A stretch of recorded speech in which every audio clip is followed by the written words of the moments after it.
All right. I'm going to kick it off. We'll breeze through this. It's actually going to be pretty quick, I think. So, Okay. I'm What do we start with? going to start. Oh, we'll just start with free agency. We can go over we can mention that Ben Simon was named the head coach of the Griffins. And then Okay. we can just go over free agency and go from there. We touch and draft at all or no?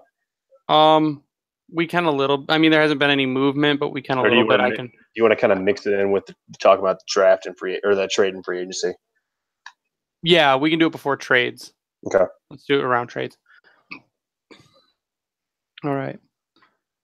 What's up, everyone, and welcome to the Winged Octopus podcast. I am your host for tonight, Greg. I am here with Ryan. Tyler is taking a leave of absence tonight, and I am back from paternity leave. So this is my welcome back show. How you doing, Ryan? I'm pretty good. I got a beer in hand and NHL playoffs ready to start. So let's do this. Yeah, tonight is the chance for Washington to close out these Stanley Cup playoffs and become champions, which I don't believe they're going to do, but they could do it tonight if they wanted. I'm all for it. I'm on the Ovi train. Yeah, Ovi deserves it. I think it's his time. He reminds me of Stevie Y. He's 13 years in, roughly. Finally got. I mean, Stevie already was to a championship, but now he can do it and cement the legacy. Yep, and then in a few years he can retire. But tonight we've got a couple topics. We're going to try and make this show a little quick. We're going to talk a little bit about free agency. We're also going to talk about trades that are possible for the Red Wings because some interesting information has come out recently if you read The Athletic. But tonight we are going to start with our free agents. And I'm going to kick it off with the one that I think we all know that the Red Wings should target, even though a lot of people that I see are hardline against it, and I don't know why. But that's one Jonathan Tavares. So Tavares right now, you could argue, is in the prime of his career. He's 26, I believe, and he's just getting better. So if you sign someone like Tavares, and we will have the cap space, don't even yell cap space into the freaking wind. We've got like 16 million right now, and the cap hasn't even gone up. But if you sign Jonathan Tavares in 3 to 4 years, when you are going to be good, he'll still be amazing. What do you think, Ryan? No, I absolutely agree. I mean, he's going to command a shit ton of money, yeah. However, that's because of the type of player that he is, and he's also a generational talent. I mean, I'm not going to go as far as say he's like a Connor McDavid, Austin Matthews type generational talent, but he is at the top tier of what you want to build your team around. He's an elite player. Absolutely. Detroit doesn't have that. You could say Zetterberg, but he is clearly falling off. His body's taken over and shutting him down. However, he's still the most consistent guy, as we talked about. But if you have a chance to get a guy with Tavares with the cap jumping up, what are we at, 75 million this year? Right now, but they're projecting it's going to go up to 80. Yep. You have that jump. Mike Green's contract is gone. Don't you dare do it, Ken Holland. Don't and do then it. Mrazek's gone. You got a handful of others that drop off after this coming season that we've talked about before. The space is there. The youth is not necessarily there. There's too much question in the Grand Rapids and below outside of like a Rasmussen to say come in and help out, but he's not going to make an impact in John Tavares. Yeah. Tavares, I think, should be, if you're looking to make a blockbuster free agent signing, Tavares should be it. Mm-hmm. If you want to spend, and I mean, he's going to want $10 million a year. I don't think you can get him for any less. But if you bridge Mantha like Mantha looks like he wants to be bridged, yep, you're going to have the money to sign him. You're going to bring in some kids, and please do not re-sign Mike Green. No, Jesus Christ. As great as he was, yes, he was the number one point getter on the back end. Let Hronek take that void. Exactly. I feel like Hronek could be a Mike Green when he was drafted kind of player. Yep. He has shown in Grand Rapids that he can produce from the back end. We just need to give him a spot to produce with. And if you sign someone like Green again, I mean, you're going to have Green quarterback the power play, and it's just going to be the same thing over and over. Mm-hmm. Agreed. A couple other names I have as far as offense goes, if you want to sign someone, is Van Riemsdyk or Vanek or JT Miller. Those are my other three for for kind of forwards that you could sign to get a little bit of offensive production, I think Vanek has an upside because he is a vet. He was awesome when he was here. I don't think they should have traded him, mainly because they didn't get a lot for him when they did. But you could sign him to $1 million contract, and if he produces like he produced before, you win those 1-goal games. That's just that simple. Oh yeah, you can see the difference he made just for Columbus in that short time in their playoff push. He came in and did exactly what he was doing with Detroit. I mean, he was doing it with Vancouver as well, but not with he didn't have the same skill set. And when Bozer went down, it was just a crapshoot out there. So I wouldn't be mad about Vanek. I'm looking at the Hockey News top 25 list, or top 30, excuse me. A guy like James Neal would stand out to me, because if you have a guy like Rasmussen coming in the lineup, James Neal and him have very similar play style with their body and the way they can just dominate in front of the net. So that'd be an interesting one to me. Is it going to happen? Yeah, I think if in having Neal, who is in his, what is he, mid-30s now? He is 30 years old. Okay, so he's 30. So if you have someone like Zetterberg retiring within a couple years, you're going to need another veteran presence. Zetterberg's going to be gone. Kronwall's going to be gone. You can't have a team of all kids.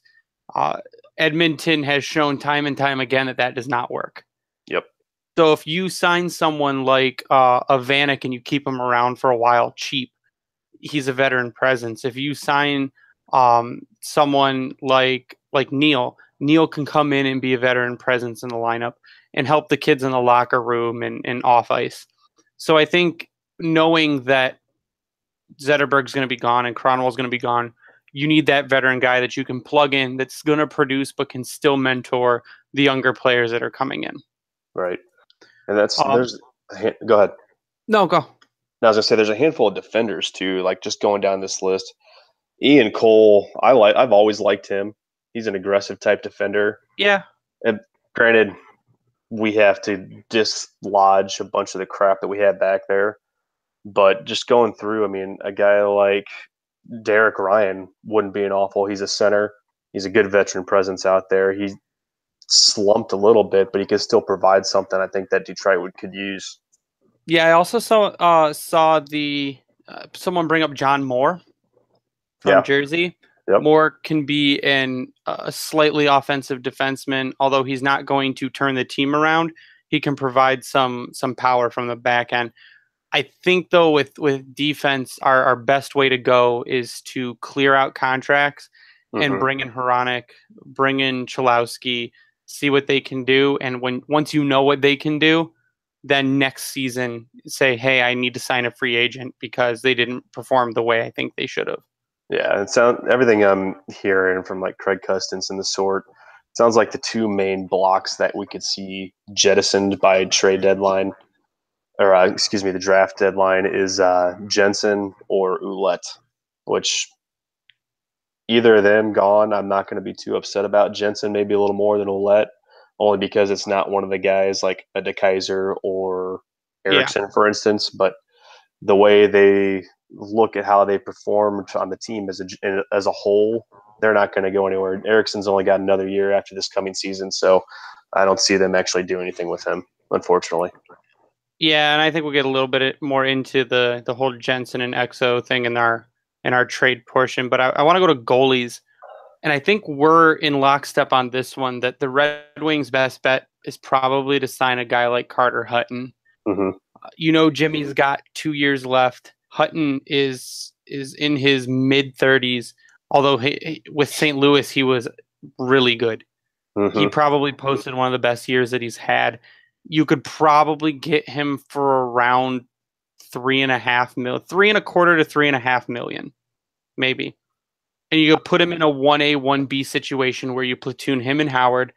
You maybe give Howard a little bit of a break because his groin is made of glass. And you play Hutton 2 games, play Howard a game, play Hutton 2 more games, Howard a game. And that, I think, Howard wasn't bad. I mean, I want to say Howard wasn't terrible last year. For all the shit people want to give him, Howard was not terrible. Our defense was terrible. Yep. Howard was good. Not great, he was good. I think if Hutton came in and you have 2 good goalies instead of Howard and the shell of Peter Mrazek and the ghost of Jared Coro. I don't. That's literally was our goalie situation. So I think signing someone like Hutton could help solidify that. And what's nice too is that Hutton's a couple years younger. Yeah, he's 30 plus years old, but you sign him to a 3-year deal at just over 3 million. That's not the end of the world for them. Jimmy's he's on an expiring contract. You can probably re-sign him to a 2-year deal at most for half of what he's making now, so about 2.5 mil. And then that gives your opportunity for some of these young guys to really jump into Grand Rapids, get their feet wet in the AHL, and then make their leap, because we know it's not going to be Coro. No.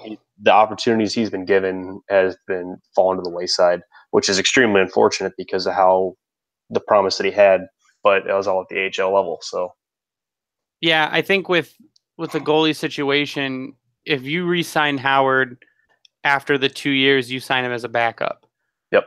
If you sign Hutton to a 3-year contract and he performs well, and say a guy like Larson comes up and plays in Grand Rapids and he's amazing, he's lights out for 2 years, and you want to give him a shot at becoming the starting goaltender in Detroit, what you could do is you could trade Hutton. That's, as long as he's performing, it's perfectly feasible in year 2 to say, Hutton, we're going to trade you, or Jimmy, you're going to go to the Islanders because you've always wanted to go there, and Hutton becomes your backup, or Hutton becomes your main and Larson becomes your backup until he solidifies a starter role. And people will scream at me for saying, re-sign Jimmy Howard for another 2 years.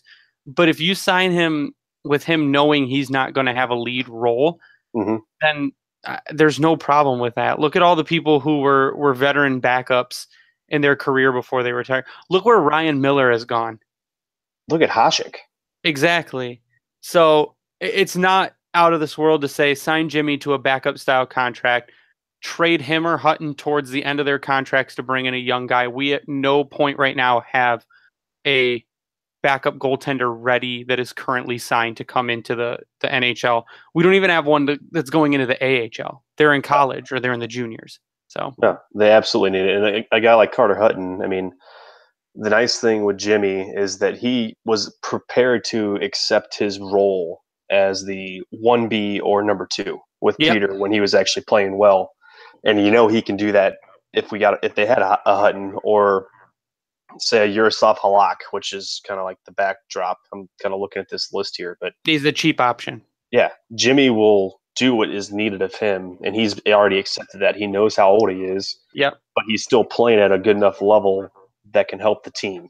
So that's kind of where that's at, in my opinion. Yeah, my other option at goal was Oscar Dansk. He came in for a few games, for actually quite a few games in Vegas, and he was great. I mean, Vegas went through like 5 goalies this year, and all of them performed exceedingly well. So Oscar Dansk, he's real young. He's real cheap. So if you wanted to go with a young, cheap option to develop, if you don't think that guys like Petrozelli or Caden Fulcher are going to be able to come to an NHL level and perform well, which it's still way too early to say. But Larson's probably going to, but if you wanted a second option, even for Grand Rapids, until you see what they can do, Oscar Dansk, I think, would be a good, cheap backup option for Jimmy Howard. Yeah, which I could almost see as the more realistic option, because Hutton may end up wanting too much based off the year that he had, but we'll see. Yep. So I think we're going to move on to our possible trade scenarios before the draft here, or at the draft. And so there was a couple big names that were listed off, and I believe The Athletic may have reported it first. I've heard it from a couple outlets. Athanasiou has been a name that has come up quite often in trade rumors, not because they're not saying that the Red Wings don't want to re-sign him, but that some consensus strain between him and coaching and management. Right. And I get it after he kind of screwed around this off season and threatened to go to Europe and all that garbage. And he held out to get his like $1.8 million contract, but he has arbitration rights now. Yep. So either a contract a contract will get done, but the contract doesn't necessarily have to be done with the Red Wings.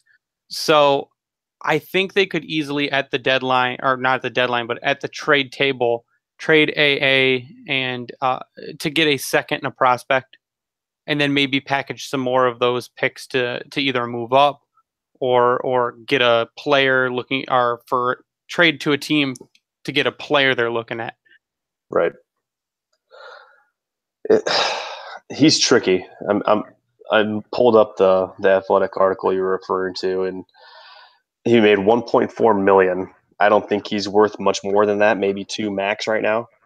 Only because he's been around, he can show that what he can do, but he's just not consistent enough with it. My ideal scenario for him would be a package deal for a couple of those mid-second round, early second round picks that Detroit has, and try to move up and get a second first round pick. That's my ideal scenario. Well, it would be a third first round pick at that point. Well, unless actually, you move your Vegas no, pick. I'm sorry. It'd be Athanasiou, that 30th or 31st pick. So Athanasiou a first and one of those seconds that we got to jump. Maybe I think that would land him top 15, if not close to top 10. Would Holland do that? Maybe, for what they've got available and what they know is out there. But I also think they could try to get more picks because of him, like you mentioned, because of how deep this draft is. Because they picked up another second round pick, or even 2 picks in that trade, that'd be huge. And there's way too much out there for this type of draft this season to pass up. Yeah, I like the idea of trading Athanasiou and the Vegas pick to, and maybe one of the later second rounds to move up and get one of the Islander picks. That they've got 11 and 12. Mm-hmm. So say you can move up to 12. Right there, you've got another either great looking defenseman or solid center that you can grab in one of those areas, or you can trade Athanasiou in one of the seconds to move up and grab an Islanders pick, and then trade that Islanders pick in one of the other seconds to move up even further. So there's a lot of trade scenarios for Athanasiou. There are teams that want him. I think the quote was, "We love his speed. The only thing that worries us is his production." Yep, exactly. So he has the speed there, but like I've said before, Athanasiou scores a lot on cheated plays. Mm-hmm. And not a lot at even play. If you put him with a puck-moving defensive team, he's going to flourish. If he was with a team like Washington right now, he'd be looking like Kuznetsov.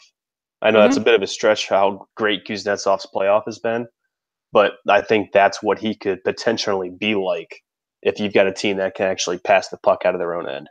Yeah. Yeah, and I mean, it's totally easy to see someone, he needs to be set up perfectly. And if they've got good D that can set him up, he'll be great. That's why he plays good with Larkin, because Larkin can set him up. Yep, and it showed a few times this season alone. Just when Detroit was fast and moving the puck out and got him free, you couldn't stop him. Nope. Got to get him on a breakaway, though. Mm-hmm. So the other name that's been brought up that's been kind of shocking to some people, I don't find it that shocking, but people are like, oh, a name we never thought would come up, is Nick Jensen. So we all know that they're most likely they're trying to trade Xavier Ouellet. Mm-hmm. You're not going to find many partners because he couldn't crack the lineup on a bad Red Wings team. So they're most likely going to have to waive him. But Jensen played in the Worlds, and he was good. Jensen was good in the Worlds. He was actually very impressive. Yeah, and there are teams that are calling on him. I think you could get a third and a fourth for Jensen. The thing is what has been said recently is that teams are calling on him, but the Red Wings aren't super eager to move him right now and may wait until training camp. But if you wait until training camp, those teams can sign someone else. Right. Jensen, though he's cheap, he comes under the cap, I believe, at around $800,000. And if you want a younger puck-moving defenseman, it's Jensen. And he's going to be your bottom pair defenseman, but he's serviceable. We would just need to move him out so we can move in some of the kids. He's like an Athanasiou to me. You put him on a defense that can actually handle the puck, or an athletic style defense, I should say, and he can be effective. And like you mentioned with the World Championships, that's the type of defense USA had, and he looked fantastic. Yep. He got caught flat-footed a few times in his own end. That's still where he struggles the most majority of the time. But when he got to push out and really do something, he looked great. So, and then also kind of side note, that reminds me of like why I was excited to see prospect Quentin Hughes playing, just to see what these guys can do with better competition or better players that they're next to. So it's pretty promising. Yeah. And I think the only other, like I said, I think you get third and fourth for him, though. Yeah. You're not going to get a lot, but if you can unload him and just to move in someone like a Chlowski or someone like a Hronik, I think you do it. The only other people I think I can see them trying to trade, of course, we know they're going to try and trade Nyquist. That would open up a spot for someone like Svechnikov. Mm-hmm. They're going to ask the world because of what they were able to get for Tatar. I don't think they're going to get it, and I think Nyquist is going to be on the team next season. I think he'll stay. As much as I would love to see that contract go, because that's the biggest thing they need is money off the books. Yep.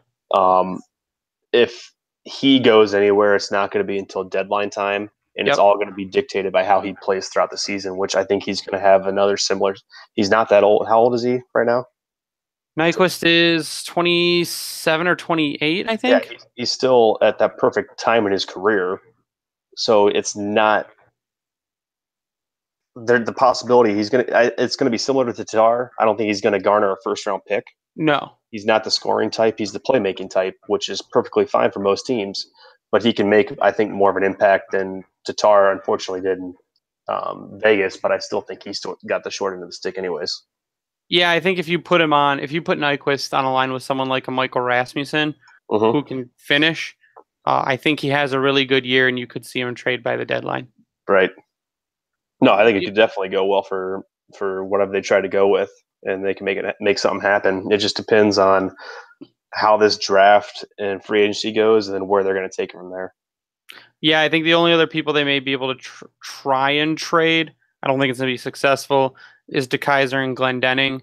Mm-hmm. People like DeKeyser, but they don't like him for the $4.5 million that he's making. And we know Toronto really liked Glendening, or I should say Mike Babcock really liked Glendening. Fucking take him. Give me Turgeon. Exactly. So you could plug in Turgeon for about $1 million less, and he has the same effect. So if you can get a team to take Glendening, even if they're going to give you, even if they're going to give you a 4th or 5th round pick or whatever, if you can do that and plug in a cheaper player, then you just do it. Who cares? That's what Pittsburgh's done all these years. Exactly. Get rid of your bottom players, bring in kids you can pay less that have the same skill set, and you've got a lower cap. Yep. I think my last thing for tonight, and we're going to get wrapping it up, but my last thing is, for the love of God, buy out Jonathan Ericsson. I know that Ken Holland's like, I need to honor my contracts, and we've got veterans, and we need to honor them. Fuck Ericsson. Okay. That's all I'm going to say on it. Jonathan Ericsson, I made a really good picture of him in like, he looks like he's got a traffic cone like outfit on, but he needs to go. I mean, he's blocking room for a defenseman to move in. Get rid of Ericsson and put Hicketts in. At least Hicketts will hit people. Yes. Hicketts is half his fucking size, and he'll actually go out and put a body on somebody, and he actually makes a play in the defensive end. I got a ton of shit from people online because they were giving shit for saying that, no, we shouldn't draft Quinn Hughes because he's too small and too much of a liability. Look at Ericsson. How freaking tall is Ericsson? Was he like 12'4"? Pretty much. And he skates like a bitch, and he won't hit people. Nope. Ever since that injury from several years ago, he has not been the same player. He wasn't even that great, but he's a bottom dweller, so we could hide him. Now they're putting him in top 4 minutes, and he's ruining everything. Yeah. I get it. He's a great guy. My fiance says he's dreamy. No. That's nice. He's Looks gone. Don't play hockey. No. So I think if you can buy out you can do it. Just buy out Jonathan Ericsson. Who cares? We bought out Stephen Weiss with like 8 years left on his contract. Yep. If you buy out Ericsson, I'm pretty sure the buyout would only last 2 years, and it's like it's like a little over $1 million. So it wouldn't even matter. $1.4 million for an extra 2 years of his contract compared to the $4.25 he's making now. Just do it. Move him out. Move in Hicketts for $825,000. Yep. Like, if you take his buyout amount and you take Hickett's salary and you add them together, it's still not even half of what he was making. Hickett's was already on a better pace than fucking Eriksson was, and he played, what, 4 games? And yeah, he was at like a point per game pace? Yes. Like, it's a no-brainer. If you can waive Ouellet, you can trade Jensen, buy out Eriksson, you can move in Cholowski, you can move in Hronek, and you can move in Hicketts. And there you go. If they do that, I'm streaking around. It can't be worse than last season. Exactly. I'll come with you. It can't. I mean, it literally cannot be worse than what happened last season. I hope Tess is listening to this. She can enjoy this, our hatred of Jonathan Ericsson right now. It's just, it's become a little much. Anyways. But I think that that wraps up my return episode of the Winged Octopus podcast. What do you got, Ryan? Any final thoughts, and then shout out your Twitter tag for me. My final thoughts is watching Game 5 here between Vegas and Washington. I'm, as I mentioned earlier, on the Ovi hype train. I want to see him win it. I low-key want to see him win it at home, but I think Vegas is going to clinch it out, so I'm looking forward to some hockey tonight. And Twitter. Twitter handle is at @RDRyan33. Yeah, my final thoughts are, it's not going to be as bad as people think it's going to be. Everyone's all doom and gloom, and it's one of the few chances they've got to hate the Red Wings because they're not as good as they used to be. But shut the hell up. Like, seriously, just be excited at what's going to happen. I see a lot of people with believe it when I see it attitudes. I'm the same way, but I'm trying to enjoy it because hockey is about having fun. There's a lot of promise on this team. Exactly. Just be a fan, see what happens, root for the kids, and just hope they give it hell. And hate Jonathan Ericsson. Exactly. And get Eriksson the hell out. We'll black bag him and get him off to some sites, and we'll leave him in Mexico. Okay. You can follow me on Twitter at Bringing the Wing. You can follow the Winged Octopus on Twitter at Winged Octopus. You can also subscribe to our podcast on Stitcher, Podbean, and Spotify, also on iTunes. We are also sponsored by Howie's Hockey Tape. If you go to howieshockeytape.com and use the promo code WINGEDO, you will receive 10% off of your order. Howie's is a Michigan-made product, so always buy local. But that's it for us tonight. Everyone have a good night and stay classy, Hockey Town.